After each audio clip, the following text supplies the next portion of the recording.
स्वस्थ भारत के जीवंत फोन इन कार्यक्रम में आप सभी का बहुत बहुत स्वागत है। नमस्कार। मौसम का तो मिजाज ही होता है बदलना, और जी हाँ, इन दिनों हम देख रहे हैं कि मौसम में किस तरह से अचानक बदलाव हो रहे हैं। कभी बारिश भी हो रही है, कभी ठंड लग रही है, कभी गर्मी लग रही है, और ऐसे में हमारे शरीर पर स्वास्थ्य संबंधी बहुत सारे प्रभाव पड़ते हैं। चाहे वो हमारे शरीर का कोई भी अंग हो, उस पर प्रभाव पड़ता ही है। कई बार हम बहुत थकान भी महसूस करते हैं, कभी एलर्जी की समस्या हो जाती है, कभी सांस की समस्या हो जाती है, या कभी इस तरह की और भी कई सारी समस्याएं होती होंगी जो आप सब अभी मतलब देख रहे होंगे, समझ रहे होंगे, परिवार के सदस्यों को हो रहा होगा। तो हम चाहते हैं कि आप हमें फ़ोन करें और मौसम बदलाव के संबंध में इस समय जो बीमारियां हो रही हैं उसका क्या लक्षण है, क्या इलाज है, क्या उपचार है, कि आप हमसे पूछें। और इसके लिए हमने जीवंत फोन इन कार्यक्रम का आयोजन किया है। तो हम आपको आज के विशेषज्ञ से भी मिलवाएंगे, लेकिन पहले हमारा फ़ोन नंबर आप नोट कर लें। हमारा फ़ोन नंबर है 065122820607। फ़ोन नंबर एक बार फिर से बता देते हैं, 065122822607। तो इसी फ़ोन नंबर पर आप इसी समय हमें फ़ोन कर सकते हैं और इस बदलते मौसम में जो भी स्वास्थ्य संबंधी समस्याएं हैं उनके बारे में हमसे सवाल पूछ सकते हैं। तो चलिए अब आपकी मुलाकात हमारे आज के विशेषज्ञ से करवाते हैं। आज हमारे स्टूडियो में उपस्थित हैं, मेरे ठीक बगल में बैठे हुए हैं डॉक्टर विकास कुमार गुप्ता, जो कि मेडिकल ऑफिसर हैं सदर हॉस्पिटल रांची में, साथ ही साथ एनेस्थेसिस्ट भी हैं सदर हॉस्पिटल रांची में। हाँ। तो डॉक्टर साहब, आपका बहुत बहुत स्वागत है हमारे कार्यक्रम में। Thank you. नमस्कार।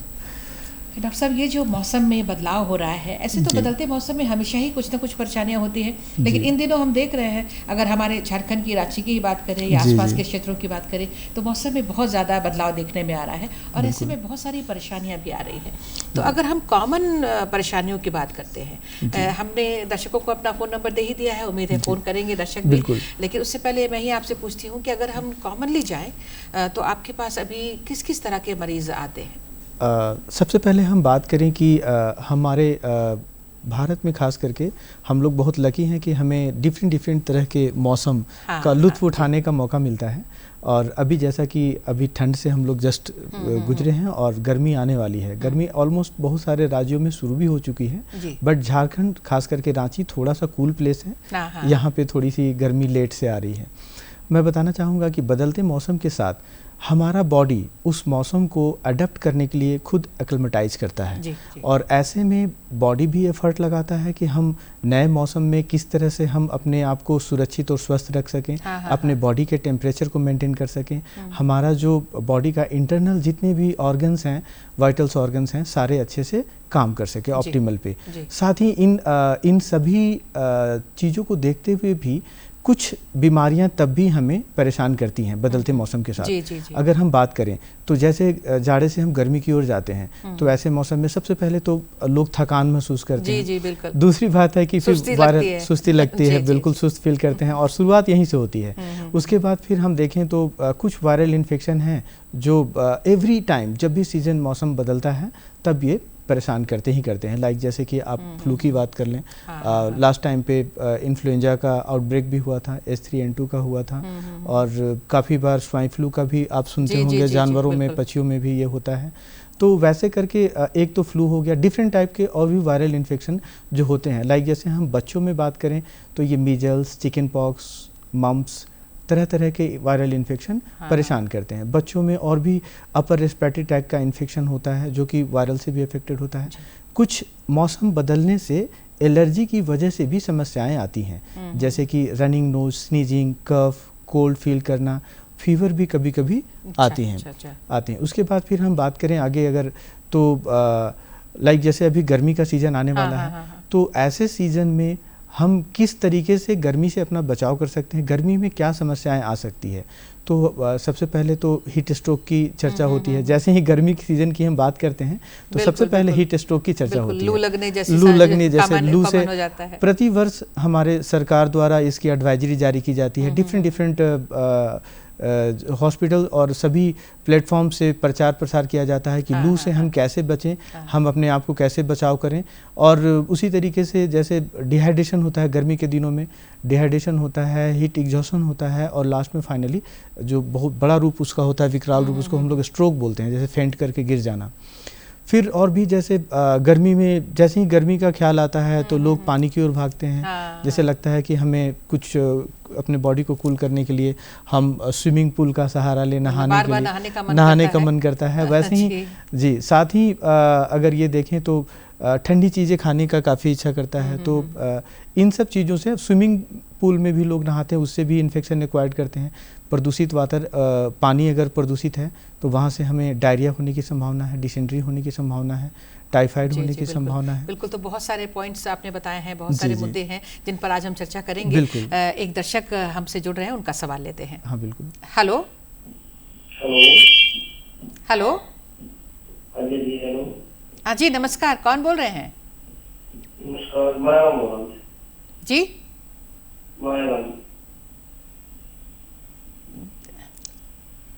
हेलो, माया राम जी, कहाँ से बोल रहे हैं? माया राम जी कहाँ से बोल रहे हैं? हेलो, हिमाचल से बोल रहे हैं जी। माया राम जी, क्या सवाल है आपका? जी,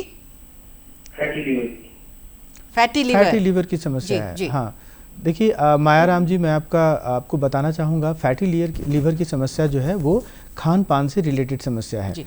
जब हम अपना भोजन बहुत वसा युक्त करते हैं, जैसे हम तेल मसाला काफ़ी खाते हैं, अगर आप नॉन वेजिटेरियन हैं और आपका मील अक्सर मील में नॉन वेज को शामिल करते हैं, तो इससे जो हम वसा गेन करते हैं उससे फैटी लीवर की समस्या आती है। साथ में अल्कोहल कंजम्पशन से भी फैटी लीवर की समस्या आती है। दिनचर्या आपकी खराब हो, सेडेटरी लाइफस्टाइल हो, बॉडी को आप प्रॉपर स्वेट नहीं कराते हो, आपका जो रहन सहन है, खान पान है, उसमें सुधार करने की आवश्यकता है। फैटी लीवर अगर हम बातें करें तो इसकी ये पता चलता है जांच करने से। लीवर फंक्शन टेस्ट ब्लड के थ्रू जांच करते हैं, उसमें कुछ एंजाइम्स जो हैं लीवर के, SGPT, SGOT and alkaline phosphatase, और भी उसमें पैरामीटर्स हैं जो कि बढ़े हुए मिलते हैं। साथ ही हम अल्ट्रासाउंड करते हैं एब्डोमेन का, तो उसमें लीवर में ये पता चलता है कि हमें फैटी लीवर हुआ है। फैटी लीवर ग्रेड में उसको बांटा गया है, grade 1, grade 2, grade 3। Grade 1 and 2 ये यहाँ तक घबराने की आवश्यकता नहीं है, लेकिन अगर ग्रेड 3 लेवल का फैटी लीवर होता है तो हमें सचेत होने की ज़रूरत है।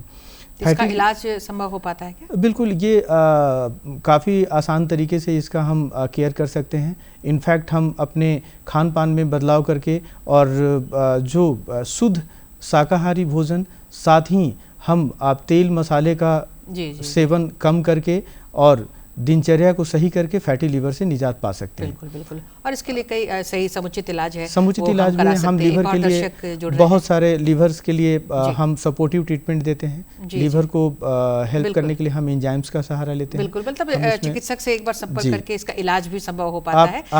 इनको हम धन्यवाद देते हैं। एक और दर्शक जुड़ रहे हैं फोन से, उनका हम सवाल लेते हैं सर।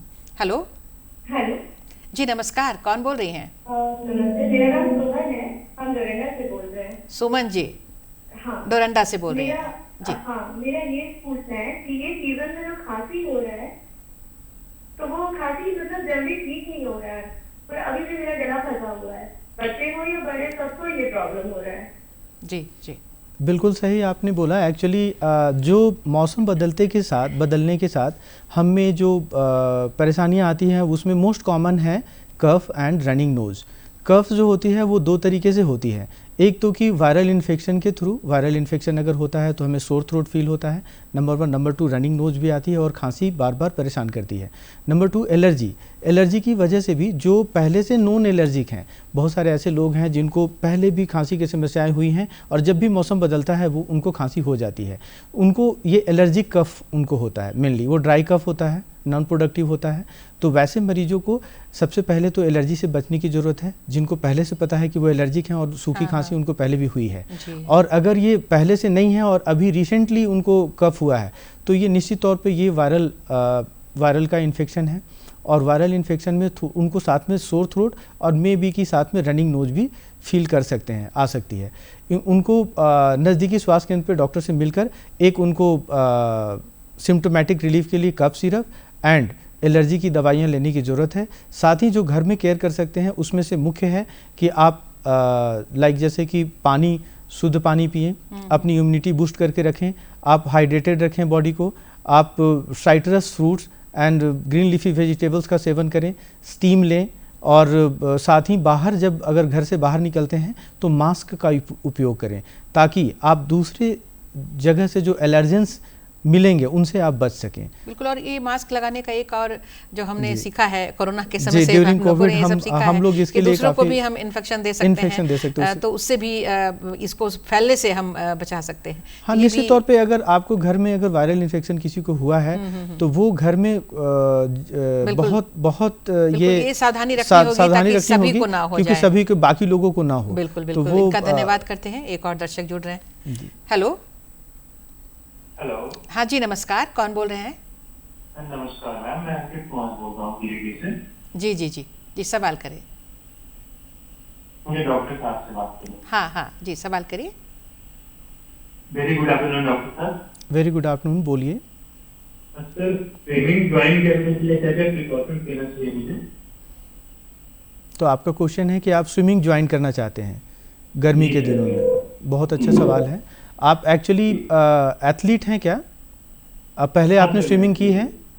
जी, मैंने किया है। तो आप पहले भी करते होंगे। देखिए, स्विमिंग ज्वाइन करने से पहले आपको अपना हेल्थ चेकअप करा लेना चाहिए, आप फिट हैं कि नहीं स्विमिंग के लिए, आपकी एज के हिसाब से, नंबर 1। नंबर 2 है कि आप जब जिस जगह पे स्विमिंग ज्वाइन कर रहे हैं वो एरिया कहीं कंटामिनेटेड तो नहीं है, उसका पानी चेक कीजिए, क्या वो स्विमिंग का जो वाटर है वो वाटर बिल्कुल स्वच्छ है कि नहीं, कहीं वो कंटामिनेटेड तो नहीं है। अगर आप स्विमिंग के लिए जाते हैं, पता चला अगर वो कंटामिनेटेड है, आप उसका पानी अगर गलती से स्विमिंग करते समय पी जाते हैं तो उससे आपको डायरिया, फूड पॉइजनिंग और भी डिसेंट्री तरह की पेट की बीमारियां हो सकती हैं। उससे बचने के लिए आप निश्चित तौर पे आप अपने जगह का और पानी का समुचित तरीके से जांच करें। नंबर 3 आता है कि आप अपना जो पैरामीटर्स है, लाइक जैसे आपको पहले से कोई डिजीज है कि नहीं, जैसे लीवर की समस्याएं, रेस्पिरेटरी समस्याएं और किसी तरह का अगर परेशानी है तो आप डॉक्टर से मिलके एक बार संबंधित डिजीज़ को एड्रेस कर सकते हैं। जनरल फिटनेस उसको बोलते हैं कि एक बार आप फिटनेस अपना करा लें स्विमिंग ज्वाइन करने से पहले। प्रिकॉशन रखें, स्विमिंग बहुत अच्छी चीज़ है, इससे आप फिट भी रह सकते हैं, आपकी जो रोग से लड़ने की क्षमता है वो भी बढ़ेगी, क्योंकि आप swimming is the best, one of the best exercise इसको माना जाता है अभी। और बाकी इसमें और कुछ खास आपको डरने की आवश्यकता नहीं है। फिटनेस अपनी जांच करा लें और वहाँ स्विमिंग पूल का जो कंडीशन है वो देख लें, तो आराम से स्विमिंग के लिए ये जा सकते हैं। और स्विमिंग आपने कहा कि वन ऑफ द मतलब मोस्ट जो गुड एक्सरसाइज जो हमारे लिए, swimming, running, cycling, jogging, these all are the most बिल्कुल बेनिफिशियल है ये सारे हमारे हेल्थ लिए। बेनिफिशियल बिल्कुल एक्सरसाइज। इनका धन्यवाद देते हैं। एक और दर्शक, धन्यवाद Ankit ji. Hello hello hello hello. हाँ जी, नमस्कार, कौन बोल? गुड आफ्टरनून, प्रिया बर्मन, अपर बाजार से। अच्छा, गुड आफ्टरनून प्रिया बर्मन जी, अपर बाजार से। चलिए, फिर से आप जुड़ गई हमारे साथ, बहुत खुशी हुई आपसे बात करके। सवाल thank you so much ma'am. सवाल करिए। मेरा सवाल है, अभी जो मौसम चल रहा है उसके कारण ना मुझे ना सर में बहुत दर्द हो रहा है और एनर्जी लेवल बहुत डाउन हो जा रहा है। जी जी जी जी, हाँ, ये कभी कभी जोड़ों में भी दर्द हो रही है, मतलब हेडेक हो रही है, जोड़ों में दर्द हो रही है, हाँ, एलर्जी भी हो जा रही है। जी जी जी, बिल्कुल। देखिए, आपसे बताना चाहूँगा कि बदलते मौसम के साथ, जैसे मैंने अभी शुरुआत में भी बताया कि जिनको नॉन एलर्जी है, जैसे कि पहले भी एलर्जी की समस्याएं हुई हैं, तो वैसे व्यक्ति को खास प्रिकॉशन रखने की ज़रूरत है। जब हम एक मौसम से दूसरे मौसम में इंटर करते हैं, दूसरे मौसम में इंटर करते के साथ हमारा बॉडी एक्लिमेटाइज होता है। उस टाइम पे एडेप्टेशन के समय हम हो सकता है कि हमें एलर्जी के कारण रनिंग नोज, स्नीजिंग, कफ हो सकता है। और साथ ही ये एलर्जिक अगर आप हैं तो आपको एलर्जिक कंजक्टिवाइटिस भी हो सकती है। आपको माइग्रेन अगर पहले से है, नोन अगर है, सपोज दैट बार बार अगर आपको हेडेक होता है, तो वो मौसम जब चेंज करता है एलर्जी बढ़ती है और वैसे टाइम पे आपको हेडेक बार बार होने के चांसेस हैं। आपको एलर्जी से बचने की आवश्यकता है। आप बाहर निकलें तो मास्क लगा कर निकलें और कोशिश करें कि आप अपनी इम्यूनिटी बढ़ा कर रखें। इम्यूनिटी बढ़ाने के लिए जो तरीके हैं उसको अपनाएं। आप एक हेल्दी लाइफस्टाइल लीड करें, आप फिजिकल एक्टिविटी करें, आप अपने फूड में साइट्रस फलों का उपयोग करें। दूसरा है अपना भोजन काफ़ी शुद्ध और हेल्दी एंड प्रोटीन युक्त भोजन यूज करें। आप अपने आसपास साफ सफाई रखें और बदलते मौसम में आप कह सकते हैं कि अपना ख्याल रखने के लिए कुछ टिप्स आप लोकल डॉक्टर से, जैसे आपको जो समस्याएं हैं उनसे मिलकर भी आप ले सकते हैं। बिल्कुल। तो पिया बर्मन जी, आपका बहुत धन्यवाद, आपने फ़ोन किया है। हर बार की तरह हमेशा फ़ोन करती हैं। एक और दर्शक जुड़ रहे हैं हमारे साथ। Hello hello. हाँ जी नमस्कार, कौन बोल रहे हैं? हम विनोद कुमार सिंह जी, कहाँ से बोल रहे हैं? पलामू जिला। पलामू जिला। जी जी जी, सवाल करिए सर। मेरा सवाल है जी जी विनोद जी, सवाल करिए। जोहार मैडम। हाँ जोहार। जोहार। जोहार सर। बताइए क्या परेशानी है आपको? मेरा परेशानी है कि थोड़ी सी भी ठंडी अगर गर्मी के मौसम में भी लग जाती है हाँ हाँ, तो नाक से पानी चलने लगता है। ये काफ़ी लोगों को झारखंड में मैंने देखा है। यहाँ पे थोड़ा इन्वायरमेंटल एलर्जी काफ़ी ज़्यादा है। ऐसे लोगों को हम एलर्जिक बोलते हैं, जिनको कि मौसम परिवर्तन एंड थोड़ी भी बॉडी का इन्वायरमेंट का टेम्परेचर अगर अप्स एंड डाउन होता है, या दिन में भी डे टू डे अगर हम 24 घंटे में भी मौसम का परिवर्तन अगर देखते हैं, जैसे कि सुबह में कड़ी धूप हो, शाम को बारिश हो, और वो कभी धूप में निकल गए, कभी बारिश उनको तेज ठंडी हवा लग गई, तो उनको तुरंत सर्दी और जुकाम होनी शुरू हो जाती है। वैसे लोगों के लिए मैंने अभी जस्ट जो हमारे पिछली कॉलर थी उनका आंसर में मैंने बताया, आपको एलर्जी से बचने की आवश्यकता है, नंबर 1। नंबर 2, एलर्जी की दवाइयाँ खाइए। मार्केट में बहुत सारी दवाइयाँ अवेलेबल हैं। एक मोंटेल्यूकास्ट एंड लिवोसिट्रिजिन कंपोजिशन का आप दवा यूज़ कर सकते हैं। अगर आपको स्नीजिंग, छींक आती है बार बार, साथ में अगर ऐसा आपको लगता है कि उससे कंट्रोल नहीं हो रहा है, तो आपको डॉक्टरी सलाह की भी ज़रूरत है। हम उसमें और भी दवाइयाँ ऐड कर सकते हैं। नंबर 2, आप अपने आप को, आप बाहर जब भी निकलें मास्क लगा कर निकलें। आप अपना बॉडी का टेम्परेचर मेंटेन रखें। अगर मौसम सर्द है तो आप अच्छे से अपने आप को क्लॉथिंग करें, कपड़ा ढंग से पहने। गरम और ठंड में आप अपने आप को निकलने से बचें। बहुत सारे जहाँ पे पॉल्यूशंस हैं, जैसे सड़क में हम निकलते हैं, आप गाड़ी अगर यूज़ करते हैं, टू व्हीलर यूज़ करते हैं या सड़क में चलते हैं, काफ़ी गाड़ियों का व्हीकल से जो पॉल्यूशन निकलता है उससे बचने के लिए मास्क का उपयोग करें। आप क्राउडेड प्लेस पे कम जाएं। आप अपना जो दिनचर्या है वो ठीक रखें। इन्हीं सब चीज़ों का ख्याल रख के आप अपने आप को एलर्जी से बचा सकते हैं। बिल्कुल बिल्कुल, ये बहुत सारी मतलब बहुत ही नॉर्मल कॉमन चीजें बहुत हैं, नोन है। जिनका ध्यान सबको रखना चाहिए। झारखंड में काफ़ी लोगों को यहाँ पर एलर्जी की समस्याएं हैं। एलर्जी की समस्याएं सिर्फ रनिंग नोज और स्नीजिंग तक ही नहीं, एलर्जी के बारे में माइग्रेन और से अपनी भी बात बढ़ाएंगे। एक दर्शक जुड़ रहे हैं, उनसे बात करते हैं। Hello hello. जी सर। जी नमस्कार, कौन बोल रहे हैं? जी सर, जीवा से आप बोल रहे हैं, पर जुड़े हुए हैं। जी बताइए आपका क्या क्वेश्चन है? जी सर। जी सर, मेरी पत्नी को जो है ना, हाँ सर सुबह से सो कर उठती है तो सर ज्यादा छींके आती है, इसका कोई बताइए। समस्या अभी फिर से वही समस्या है। अभी 2 कॉलर ऑलरेडी एलर्जी से रिलेटेड क्वेश्चन कर चुके हैं। मैंने अभी बताया कि जैसे अभी वही चर्चा ही कर रहे थे कि झारखंड में काफी लोगों को एलर्जी की समस्याएं हैं। और ये झारखंड, ये बिहार से इनका फोन था, मधुबनी बिहार से जीवन जी ने फोन किया था। बिल्कुल, तो ऐसा नहीं है कि झारखंड में है, मतलब बिहार भी है। एक्चुअली ये ऐसे लोगों को इन्वायरमेंटल एलर्जी होती है, और भी बहुत सारी चीज़ें हैं, जैसे फूड से भी एलर्जी होती है। कुछ खाद्य पदार्थ भी वैसे हैं जिनसे हम खाने के बाद हम एलर्जिक रिस्पॉन्स बॉडी करता है। आपको ज़रूरी है कि आप जैसे सुबह में अगर ज़्यादा होता है तो उस टाइम पे जब उठती हैं तो उठने के बाद एक गिलास गुनगुना पानी से शुरुआत करें, ताकि वो गले का जो थोड़ा बहुत इरिटेंट्स हैं वो कम हो। नंबर 1। नंबर 2, आप एलर्जी की दवाइयाँ खाएं। मैंने अभी जस्ट बताया मोंटेल्यूकास्ट लिवोसिट्रिजिन बहुत अच्छी दवा है जो एलर्जी को कम करता है।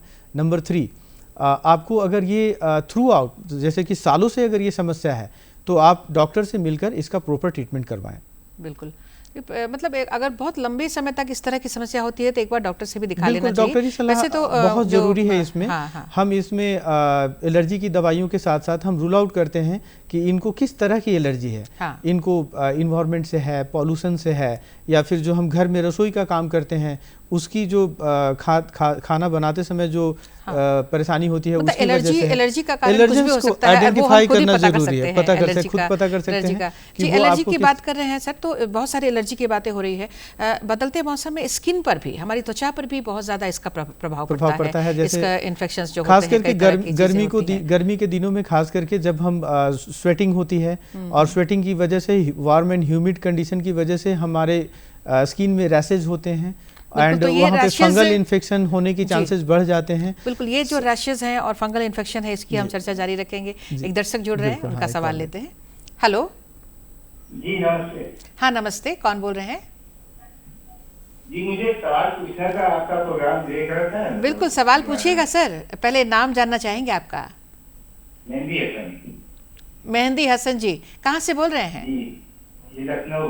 लखनऊ से बोल रहे हैं। चलिए, बहुत खुशी हुई आपसे बात करके। सवाल करिए। जी मैम, मेरा सवाल ये है। हाँ। मैम जैसे मेरी वाइफ से एक बीमारी मेरे बच्चे को लग गई है, सांस फूलने वाली। सांस फूलने वाली, मैं समझ गया। ये भी एक्चुअली सांस फूलना नहीं, मेरे हिसाब से वो आपकी बीमारी होगी कि उनको भी, वाइफ को भी खांसी होगी, खांसते खांसते सांस फूलती होगी। ये मतलब वो दम्मा तो नहीं है? ये दम्मा है क्या? आपकी वाइफ को अस्थमा का शिकायत है? अच्छा, वो फोन लाइन कट गया है। अच्छा। मतलब देखिए, एक्चुअली बहुत सारे माताओं में ये देखा गया है कि वो नॉन एलर्जिक होती हैं। एलर्जिक जो होता है वो काफ़ी ज़्यादा उनमें खांसी होती है, सूखी खांसी होती है, खांसते खांसते सांस की बीमारी भी उसमें आती है। और ये हम बोल सकते हैं कि अस्थमा का भी ये इनिशियल रूप होता है। अगर खांसते खांसते आपकी श्वसन सांस तेज हो जाती है, आप सांस लेने में तकलीफ होती है। बच्चों में भी अगर ये ऐसा होता है तो ये मानकर चलते हैं कि कहीं ना कहीं उसमें भी एलर्जी की समस्या है, इम्यूनिटी उसकी वीक है, जिसकी वजह से वो बार बार उनमें सांस की समस्या आ रही है। हमें उन्हें वैसे बच्चों को एक अच्छे पेडियाट्रिशियन से मिलने की आवश्यकता है, रूल आउट करने की ज़रूरत है। क्या उनको अपर रेस्पिरेटरी ट्रैक इन्फेक्शन तो नहीं है, कहीं वायरल इन्फेक्शन? बहुत सारे ऐसे वायरल इन्फेक्शन है जिसमें भी खांसी होती है, सांस की समस्याएं आती हैं। बहुत सारे ऐसे बैक्टीरियल इन्फेक्शन है जिससे सांस की समस्याएं आती हैं। बहुत सारे ऐसे एलर्जिक कंडीशन है, वैसी एलर्जिक कंडीशन में भी खांसते खांसते और काफ़ी हद तक वो सांस की समस्याएं उसमें भी शुरू हो जाती हैं। तो वैसे बच्चों को आइडेंटिफाई करके ट्रीटमेंट करने की आवश्यकता है। आप नज़दीकी बच्चों के डॉक्टर से मिलें, उसका प्रॉपर ट्रीटमेंट कराएं, ठीक हो जाएगा। खास करके उनकी इम्यूनिटी पर आपको ध्यान देनी है, उसका खान पान, बच्चे को एक अच्छे हेल्दी इन्वायरमेंट में उसको खेलने दें, उसे अच्छा से उसका केयर करें, साफ़ सफाई पे उसका ध्यान दें, हाइजीन मेंटेन करें और सीजन के हिसाब से उसे कपड़े पहनाएं, उसकी ठंड के हिसाब में गला ढक कर रखें और प्रॉपर क्लॉथिंग करें, पैर में सॉक्स पहन कर रखें ठंड के दिनों में, और ख़ास करके गर्मी के दिनों में भी धूप और बाहर के एलर्जन से उसे बचाएं, तो काफ़ी हद तक समस्याएं कम हो जाती हैं। बिल्कुल, मतलब बहुत सारी जो कुछ सावधानियां हमें लेनी होगी बच्चे के लिए, और फिर ट्रीटमेंट अगर होता है तो जैसा आपने कहा कि ठीक भी हो जाएगी अगर समय पर बच्चों में काफ़ी ज़्यादा रिकरेंट होता है ये खांसी। बहुत सारे ऐसे बच्चे हैं जिनकी इम्यूनिटी कमज़ोर होती है, तो वैसे बच्चों में हम ये देखते हैं कि हर 1-2 महीने 3 महीने में बार बार recurrent cough and running nose और खांसते खांसते फिर ब्रीदिंग डिफिकल्टी की समस्याएं आती हैं। वैसे बच्चों को इम्यूनिटी पे खास करके पेरेंट्स को ध्यान देना है। शुरुआत से ही अगर इम्यूनिटी की हम बात करें, इम्यूनिटी उनके बढ़ाने के लिए बात करें, रोग निरोधक क्षमता जो है अगर बचपन से ही हम उसमें डेवलप करेंगे तो आगे चलकर इस तरह की परेशानियां दूर हो जाती हैं। कई बार बचपन की समस्याएं बाद में चलकर ठीक हो जाती हैं। ट्रीटमेंट जब हम डॉक्टर से कंसेक्यूटिवली जैसे जैसे बीमार पड़ते हैं ट्रीटमेंट कराते जाते हैं, विद द टाइम बच्चे की इम्यूनिटी बढ़ती है और वो फिर वो धीरे धीरे वो समस्याएं दूर हो जाती हैं। तो इसमें घबराने की बिल्कुल आवश्यकता नहीं है कि माता उनकी माँ को अगर इस तरह की परेशानी है तो बच्चे को भी हमेशा रहेगा, इस तरह का रहेगा। बिल्कुल ऐसे घबराने की जरूरत नहीं है। बिल्कुल। तो इस फोन से पहले हम चर्चा कर रहे थे स्किन रैशेज की बात हमने शुरू की थी। अगर देखते हैं दर्शक में मौका देते हैं तो इस पर हम बातचीत करेंगे। जी बिल्कुल।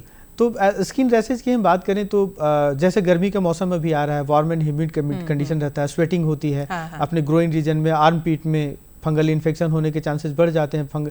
ऐसे जैसे वार्म एंड ह्यूमिड कंडीशन में हम जो एलर्जेंस जो एंटीजेंस हैं लाइक जैसे बैक्टीरिया, फंगस और भी अदर सारी चीज़ों का जो ग्रोथ है वो बढ़ जाता है। खास करके हमें फंगल इन्फेक्शन इन्हीं मौसम में काफी देखने को मिलता है। बिल्कुल, तो ये रैशेस भी होते हैं, सनबर्न भी होता है। हाँ, फंगल इन्फेक्शन है, इसको हम कैसे रोक सकते हैं इस पर हम चर्चा करेंगे। लेकिन एक दर्शक है, पहले उनका सवाल लेते हैं। बिल्कुल। हेलो। हेलो। हाँ जी, नमस्कार, कौन बोल रहे हैं? सुभाष जी, कहाँ से बोल रहे हैं? हीनू से, हीनू रांची, झारखंड। जी जी जी, सवाल करिए, सवाल करिए। मैडम, जो आप सीढ़ी चढ़ते हैं ना तो थोड़ा सांस फूलता है हमको, और हमको इचिंग वगैरह जो खाई है ना तो खाई में इचिंग होता है। आपकी उम्र क्या है? आपकी उम्र क्या है सुभाष जी? 35 अराउंड। आपका वेट कितना है? आप देखिए, सीढ़ी चढ़ने पे अगर आपकी सांस फूल रही है तो इससे ये इंडिकेशन होता है कि आप हो सकता है आपकी उम्र कम है, तो इसमें कार्डियक डिजीज की संभावनाएं काफ़ी कम है। श्वसन रोग अगर आपको पहले से रेस्पिरेटरी इशू नहीं है तो फिर निश्चित तौर पे आपका वेट ज़्यादा होगा, मे बी आपको ओबेसिटी हो सकती है। हाँ, थोड़ा ज़्यादा है। आप क्या एक्सरसाइज नहीं करते होंगे, फिजिकल एक्टिविटी आपकी कम होगी, जिसकी वजह से आपकी स्टेमिना थोड़ी पुअर होगी। और वैसे व्यक्ति जो कि बिल्कुल सेडेटरी लाइफस्टाइल लीड करते हैं, जैसे आप एक्सरसाइज नहीं करते हैं, खान पान आपका बहुत परहेजी वाला नहीं है, आप नॉन वेजिटेरियन ज़्यादा हैं, तेल मसाला ज़्यादा उपयोग करते हैं, आपको बिल्कुल ही आप जैसे अपने बॉडी का जो एक हेल्दी लाइफस्टाइल है उसको लीड नहीं करते हैं, तो स्टेमिना थोड़ी सी पुअर रहती है। आपको ज़रूरत है कि आप हर दिन सुबह में कम से कम 1 घंटा आप वॉक करें, उससे आपकी स्टेमिना बढ़ेगी, ब्रीदिंग डिफ़िकल्टी जो है वो चली जाएगी और वेट भी थोड़ा लूज होगा। वेट कम होने से आपको काफ़ी उसका लाभ मिलेगा।